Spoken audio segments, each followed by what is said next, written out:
Okay, in this part of the lecture, I'm going to leave the random generation example behind. I'm going to look at some different examples based on expressions. So we'll move from high school to late high school expressions. The difference being that we're going to look at expressions which have variables in them, symbolic expressions. So what is a symbolic expression? Well, as I said, the only difference that I'm interested in here are expressions which have variables, x, y, z, whatever. Okay? So we're going to add an additional clause to our expressions, and that clause will represent variables. And how will we model a variable itself? Well, there are many things we could choose, but I'm just going to choose a string. So the string will just give the name of the variable. Okay, and we can derive EQ. And here's some examples of expressions. So we want to do y plus 2 multiplied by x. That's one of those things there. That's a couple. Let's throw a couple of examples in that could be useful later. Okay. So no real big surprises there. We now need to go in and modify some of our definitions. So let's start by giving an example. An example of a function to compute the variables that are contained in an expression, and the variables will be returned as a list of strings. So for example, the variables of this guy will be y and x as two strings. This one also has two strings, and this one has the empty list of variables. Okay. So how many variables are there in a num? There are none at all. How many variables are there in a variable? There is just one. It's s. How many are there in the add expression? Well, it's whatever the number of variables in E1, and we need to join them together with the variables of E2, and we're using just a list here. So we've got repeated elements. If we wanted to avoid repetitions, we could use the function union that we saw previously from data.list, which will add the elements of the second without any duplicates. Question? Plus adds two lists together. Right? It joins two lists together indeed, yes. And this one, this case is in fact exactly the same, so it's rather tedious. Now, you might think at this point, because these two cases are exactly the same, you might be tempted to say, okay, let's make this a pattern match. And then we don't need this definition down here, because we just pattern match on any operator, and then we just join them together. That looks nice. Unfortunately, we can't do that. We can't do it because the operator is a function, right?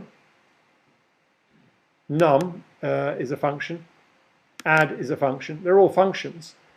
And if we were to pattern match on a function, then the definition and the implementation of that would somehow have to match whether it's the same function or not, if it's going to be truly functional. You'd either have to say whether it's the same function or is it the same pointer to the function, or I don't know. There's no good mathematical justification for pattern matching on operators, so or functions of any kind. So quite simply, Haskell doesn't allow that. Again, if we wanted to fix this, we should have fixed it already in the definition of the data type. And then we could have had an operator being just an element of a enumeration type as a parameter to the definition of an expression. Question?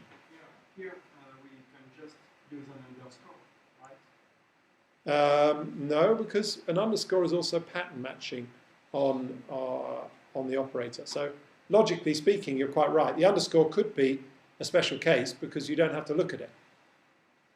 But unfortunately, that's not allowed either.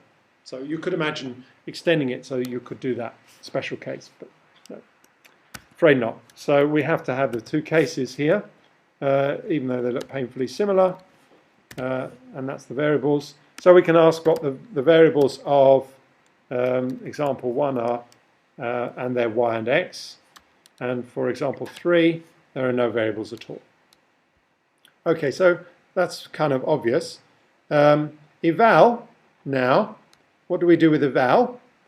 Well, we don't actually have to do anything. Eval could, if we want something of this type, it's integer. If we wanted something of this type, then we could define it with these equations, and if we apply eval, we can eval ex3, and it works. And if we try and eval ex1, we get an exception. It goes wrong because we don't have a case for var. We could of course eval with a var x and give an error message.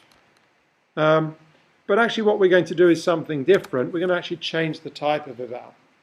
If you want to evaluate an expression containing variables, you have to know what the values of the variables are, right? If you want to use an expression to represent a function, x plus 2, if you want to work out what the value of x plus 2 is, you need to know what the value of x is. So if we have a table which tells us what the values of the variables are, then we could give a sensible definition of eval. So we could take something of this type, where table is just a shorthand. It's a shorthand for what's the simplest way of representing a table of things. Well, it's to use a list of pairs of the thing you want to look up, which is a string in this case, and the value of that string, which is an integer. So the simplest notion of a table that you could come up with in Haskell is just a list of pairs, the key and the value. Okay? So if we had such a table, then we would be able to define eval. So eval given a table and an expression, but equal to eval prime of the expression. Let's make this guy eval prime. So this thing is now a helper function to our main function, because the table never changes. The table is fixed. So I'm just changing all these to primes because they're the helper function. They don't use the table. But they can use the table whenever they need it, and they'll need it in this case. How do you evaluate a variable? Well, you need to look for the value of the variable in the table. And the t is the table. So we need to define our function look.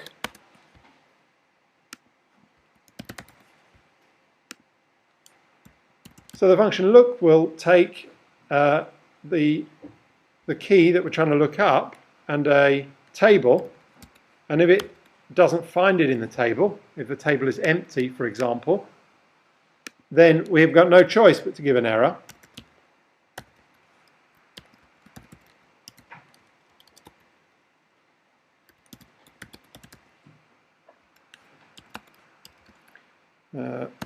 Okay, so we've got no value for the k. Otherwise, how do we look up a key in a table which looks like this? Starts with some key prime and some value, and continues with the rest of the table t. So this is a table whose first pair in the table is this. What do we do? Well, it depends. It depends whether this k and this one are the same. So if k is equal to k prime, then we've found the value. It's v. Otherwise, it's the result of looking for the value k in the table t. That's the rest of the table.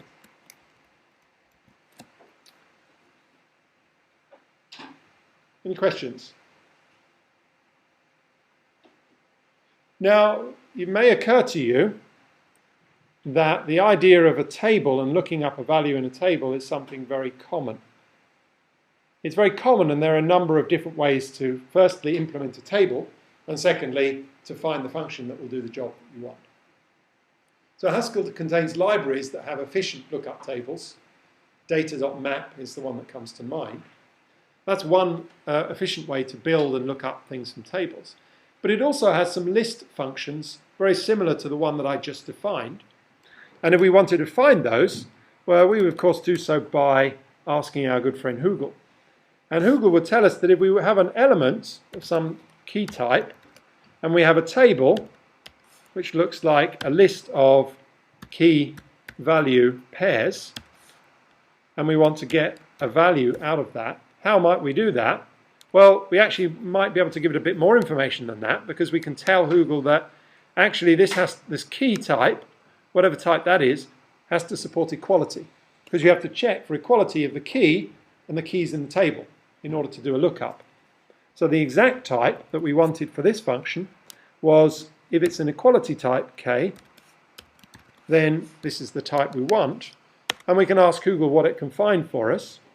And it finds something which is similar, but not quite what we were looking for. It finds a function called lookup. So of course the a's and the b's and the k's and the v's, that doesn't make any difference. The difference is over here. It gives a maybe type. Can you all read that? So what's a maybe type? Well, maybe is a built-in, it's not a built-in type, it's a type from the prelude, and it has the following definition.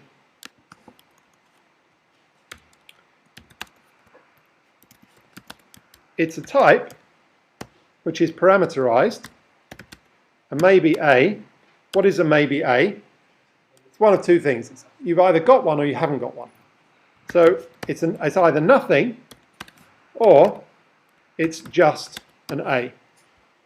So if you give it a type A, maybe A is the type of maybe an A. A maybe int is one of two things. It's either nothing or it's just an int. It's a way of representing in the value a computation which might fail to give you a value. Now you might say that that's a bit strange, but actually it's not that strange. You think about every object in Java. Every object in Java is either an object, really what you wanted, or it's a null. The null doesn't have any of the methods that you would expect it to have. It's just something to represent no object. And so your code all the time has to check, is it the null object? No, okay, then we can, etc., etc. So in a sense, every object in Java is a maybe type. It's maybe an object, but it might also be a null. Now, another reason why things like maybe are very common in Haskell programs is because in the Haskell expressions, there is no sense of control flow. What I mean by that is that there is no obvious order in which computation takes place in a Haskell program. Haskell programs are lazy.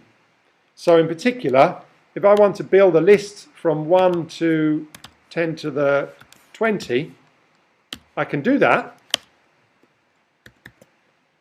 And it's a very big list, but if I only want to take 10 elements from that list, it doesn't take me very long to do it. Why is that?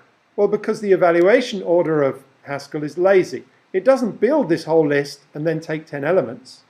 It first says, you know, what's the least work I have to do? And then, so the interpreter says, well, give me some result. So take says, well, I can't give you any result unless this list gives me some result. So you build a bit of the list, and then take can give a bit of the result, and then you build a bit more of the list, and take gives a bit more of its result. And so there's no obvious control flow. It's chaos. You do a bit of computation here, you do a bit of computation there. That's the way Haskell computation works.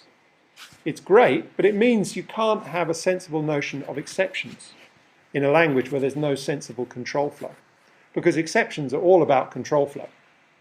So what you do in a Haskell program is that you represent things like exceptions as values using data types. And maybe can be thought of as a sort of way of representing a computation which maybe succeeds producing a thing or possibly fails. But it does so without crashing, and it does so without you having to worry about which order computation takes place in. So that's a bit about the philosophy behind this style of programming that is very common in Haskell.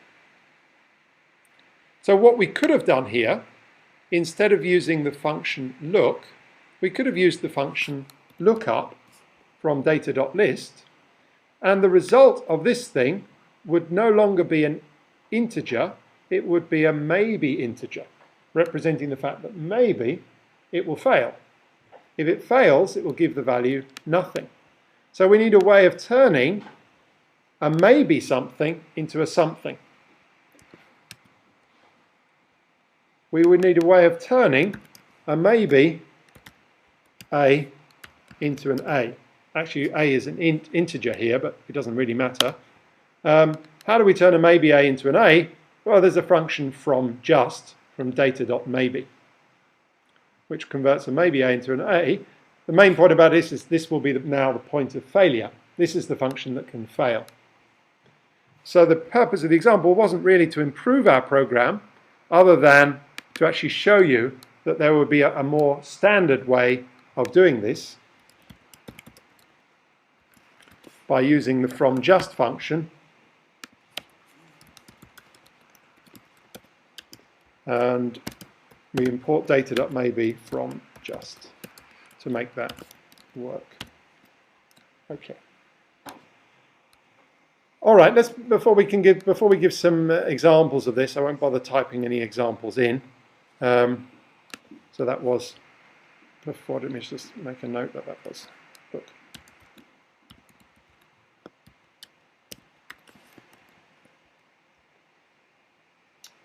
We have show expression. The only thing we need to change for show expression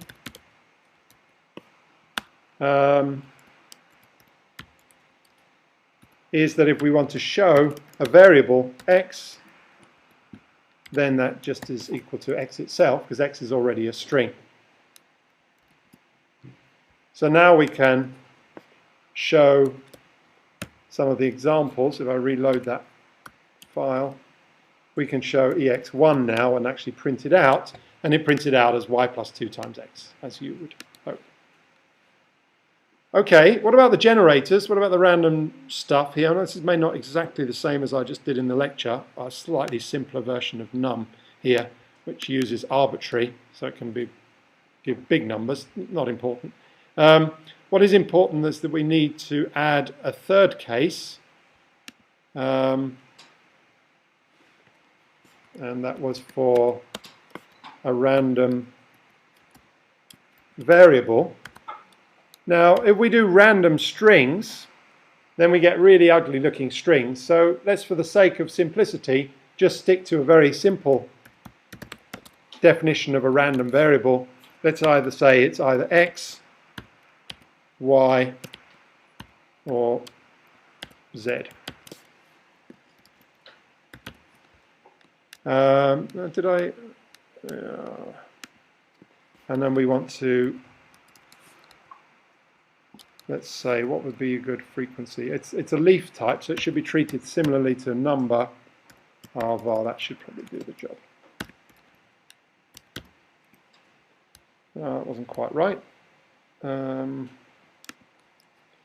What's wrong with this? Expecting us. Yes. It was expecting a generator for expressions, and it got a generator for strings.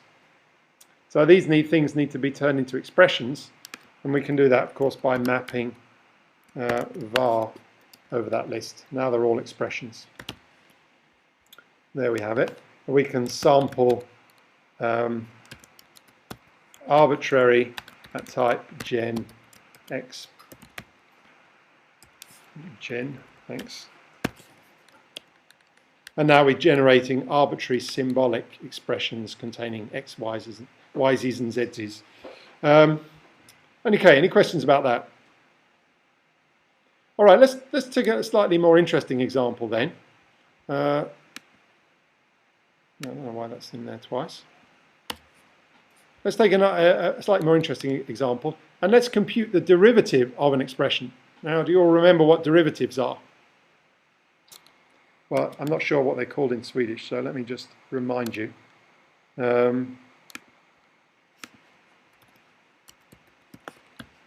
If I asked Wolfram what the derivative is, it'd probably throw some adverts at me or something. The function to differentiate, that's what it means.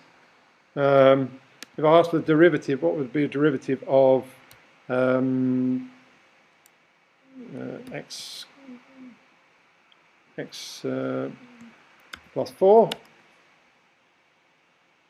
It would be, oh, this is not very responsive. The derivative of x plus 4 is 1. Okay, so you remember the derivatives, this notation here, d by dx of some function of x. You'll remember that roughly? Not too long ago for most of you, I shouldn't think. Okay, we're going to define a derivative function. So what do you need to know if you think of derivatives as a function? Well, it's a function which depends on two things: an expression containing some variables, possibly 0 or more variables, and the variable that you're going to differentiate with respect to. In this case, it's x is the variable that I'm differentiating with respect to. Okay? If I had more variables in there, they would be constants. They would be thought of as constants. Okay? So the type of the derivative function, oops, overshot there. There we go. The type of the derivative function is something which takes the variable that you're going to derive with respect of, that's the d by dx, it's the x in the d by dx, the expression you're going to derive, and the expression you get as a result. So we're doing symbolic differentiation. I'm not quite sure we'll be able to put Wolfram out of business in this lecture. Depends how fast I code. So here's the skeleton of the definition. Well, not quite. I'm missing a num case. Let me throw that in.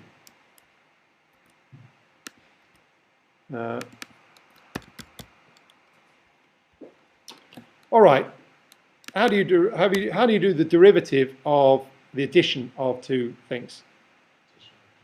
It's the addition of derivatives. Okay, so we just add what we get by deriving by x e1 and deriving by x e2. Now, what do you get with multiply? It's the product rule, right? See if I can remember the product rule. It's something like the sum, I think it is an add, isn't it, of two mulls. Yeah. You gotta write the first expression multiplied with the other expression, and then you Yeah. So I take this guy, multiply that by e2, and then I take this guy multiplied by e1. You've done this much more recently than me, so let me just tidy those up. Okay, so that's the product. That's the product rule for. Okay, so what is the derivative of a variable? Well, it depends. It depends whether the variable is x or whether it's some other variable. If it's some other variable, it's just like a constant. So actually this is a case when x is equal to y, then the derivative of a variable is 1, and otherwise it's equal to 0. And in fact all the other cases are equal to 0. It doesn't matter what the other cases are. Okay, that's not right. Now I want to, it's all other cases, so I have to write the pattern. Derive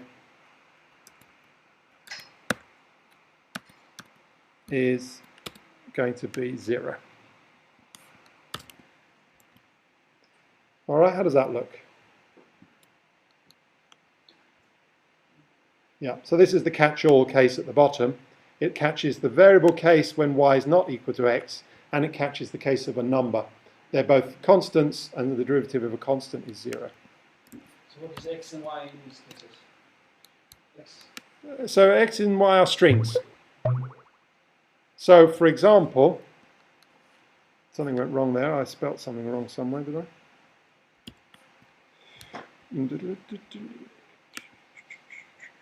Ah, of course, it's not 1, it's num1 and num0. Got to be expression data types. I'll give an example. Remember we had expression 1. So let's do the derivative of that with respect to x. Then we write that. D by dx of that expression 1 is that thing there. Whoa. Is it correct? It's correct, isn't it? It's just ugly. Okay, so what's gone wrong? Well, what's gone wrong is that we've got something which is technically correct, but it's not simplified. That's why it looks so horrible. And it's because we're blindly throwing these things together. So we're not really caring that most of the time these things end up to be zeros or ones, and we add zeros, multiply by zeros, and so on. So we get all these kind of junk terms, which could all be simplified. So let's just simplify that a little bit. A nice, easy way. How do we do that? Well, the problem is that we're using these stupid constructors. These stupid constructors will always build the term, even if they don't need to. Now, there are cases when you don't need to. For example, if you want to add together two things which are already numbers, for example, this and this, then you're better off adding the numbers together first before building the expression. So what we can do is we can replace the stupid add function, which is just a constructor, by a smart add. Let's just do that first. So what does a smart add do? Well, what it does is, for example, recognize the case that if you have a number, n, added to another number, then what's the result of that? We don't want to build an add expression. We can just build a new number, which is the result of actually performing the add operation. And if we want to add something, a num0 to an expression, then we just return the expression. And similarly, we can, the converse is that if we have an expression and a num e, then we can also simply return the expression. Okay, so let's see what improvement we get with that. Oops. Non-exhaustive patterns, of course, forgotten to do my catch-all. Add anything else is what? Well, we have to fall back on building the actual expression. So if, yeah, question. Can we write just n equals n? No, because we've chosen to define it with two arguments. So then all our equations have to be consistent with that. Logically, it seems reasonable that you could do that, but it won't let me do that, I'm pretty sure. But I'm not going to get into that now. We could try it later, maybe. I'm pretty sure it won't work. Even though logically that sounds reasonable, yeah. Okay, what was my last example? See if that's improved a little bit. Well, it's improved a bit, but now I've got to do something by simplifying multiply. So how do you simplify multiply? Well, there's a couple of obvious cases. We do something rather similar. Let's do a bit of cut and paste.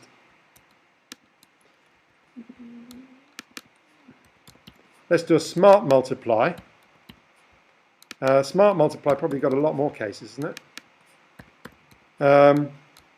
If you're multiplying two numbers, that's fine. If you multiply by 0, you get num0. There's another couple of cases for 1. If you multiply by 1, you get the expression back. Let's do this one as well. Almost there. Get the expression back. So there's the rules for mul, and the final rule for mul is to fall back on the building the actual expression. Okay, so now we've got a smart mul. Now we need to replace these stupid muls by smart ones. Smart multiplies, which won't build too much junk. And now we can do our derivatives. What was it? What did we have a derivative for against y? Gives us 2. What was the x2, by the way? Oh yeah, it was x plus 2y. Yes. Okay. Okay, so we've seen a nice example of derivative using the simplification operations of a smart constructor. Any questions? All right, so it's a way to go before we're going to put Wolfram out of business, as I said. Now, what I want to talk about just in the last section of this lecture is the case of general simplification. So what we just saw in that example was a simplifier for additions and multiplications that simplified the typical junk that arises in the differentiation process, where you replace a lot of things by zeros and ones. But of course, simplification in general could do a lot more than that. And what I'd like to leave with you is an idea of a simplifying function, which I'm not going to define here in the lecture, something that I think would be fun for you to try yourself. And that is a function that takes an arbitrary symbolic expression in the language we just defined and simplifies it as much as possible, whatever that means. So in order to think about what that might mean, it could be useful to think about some of the properties that the simplifier might have. Indeed, this might be one of the parts of the definition. If there are no variables in an expression, you would give, as a result, the eval of the expression. You would evaluate the expression. And that would be the most simplified form you could get. Indeed, that's one way, or this indeed could be a property that you might expect of a simplifier. Now, it's useful to think about what properties you might want from a simplifier. For example, simplification shouldn't change a value. And what that means is that if we have a table, I'm calling it env here, so env is another name for a table, an environment, so that's why it's called env. So if you have a table, and you eval the expression using that table, and you eval using the same table the simplified version of that expression, then you would expect to get the same answer, right? Now, in order to do this, we would actually need to have a way of generating random tables.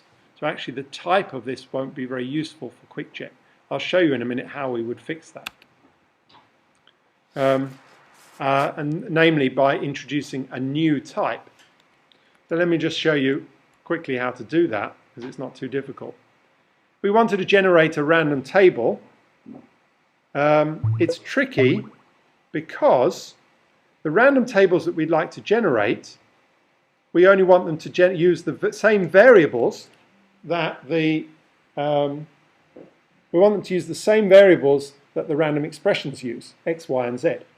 If we use quick check to generate things of this type, let's have a look what they look like. Let's sample arbitrary at the type generator for tables. But we can use the word table, there's no problem there. What do we get? We get some nice tables. The sizes are all kinds of sizes, and the strings are all kinds of strings, right? This is not going to be very useful. The chances of us generating a random table which has x, y, and z in it are very small. So clearly we need to be able to control generation of tables. But table is not a new data type, it's just an existing data type. So we don't have any control over existing data types. So what you would do is you would introduce a new data type. In fact, you would call it new type normally, new type. Same as a data type, but it's a special kind with only one constructor. And the new type of, let's call it an env, is going to be an environment wrapping a table. So this is just a new data type which is exactly the same as table, but it's distinguished from table because it's given a new name and we have a constructor, so we know when we see one. And now we want to generate an instance of this. an instance of arbitrary table where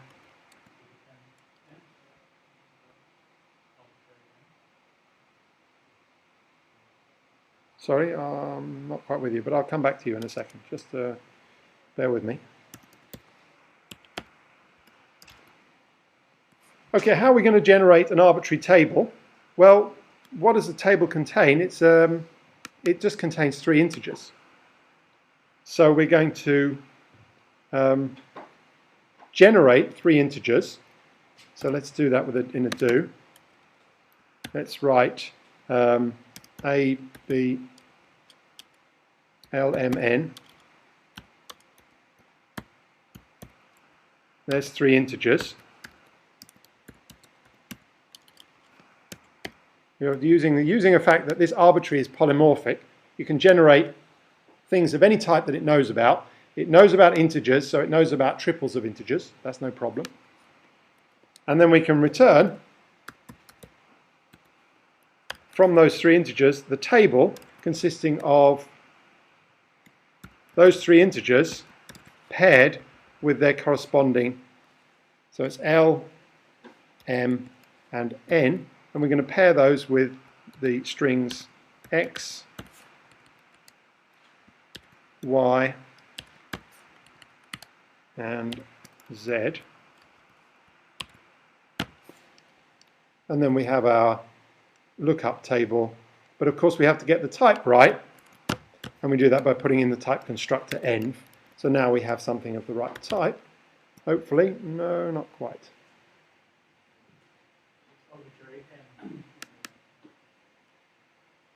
Yes. And now I understand what you were trying to say before. Yeah. Brain was not quite catching it. Good, thanks very much. Okay, so we can sample an arbitrary gen for an env. Why can't we sample an arbitrary? Ah, I didn't put a show in. Deriving show. Thank you very much. Try that again. I can solve it. So now I get arbitrary tables with X, Y, and Z. And now I can define the property that I would have wanted from the slide. I can't remember what it is now. What was the property that we wanted? It was the property that, okay, well, there's no point. I haven't defined a simplify function, so let's just imagine I have one and we can look at the one on the slide. It's this one here.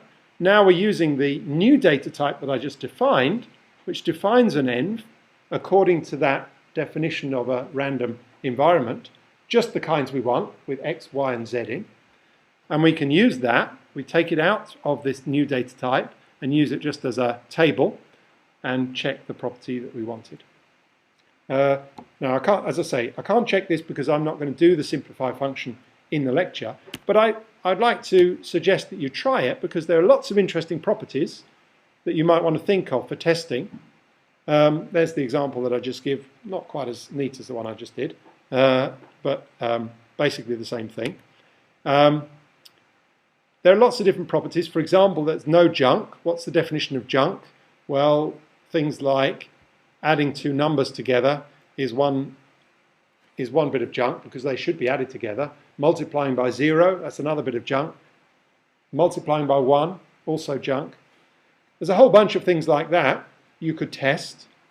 And the reason why it's good to test in this case, because actually it's really easy to get it wrong. It's quite a tricky definition to do a good, thorough simplifier. So it's quite a fun example, and I challenge you to try it out. Okay, that brings me to the end of what I wanted to talk about today. Recursive data types. There's more to recursive data types than just lists. Today we've seen one example in a couple of forms, and that was expressions. A very common example, expressions in different kinds of languages are naturally represented by recursive data types. And you've also seen once more that it's very natural when you define recursive data types that the functions that operate over those data types are also recursive. We've also seen that generating random values of recursive data types can sometimes be a little bit tricky, and it can be useful to use size parameters to control the generation or use other ways of restricting the values that are generated. Our task for the next lecture will be to understand how to go the other way, not how to convert expressions into strings, but how to convert strings into expressions. This is a much more challenging problem, otherwise known as parsing, and it's a great example for functional programming. That's all for today. Thank you.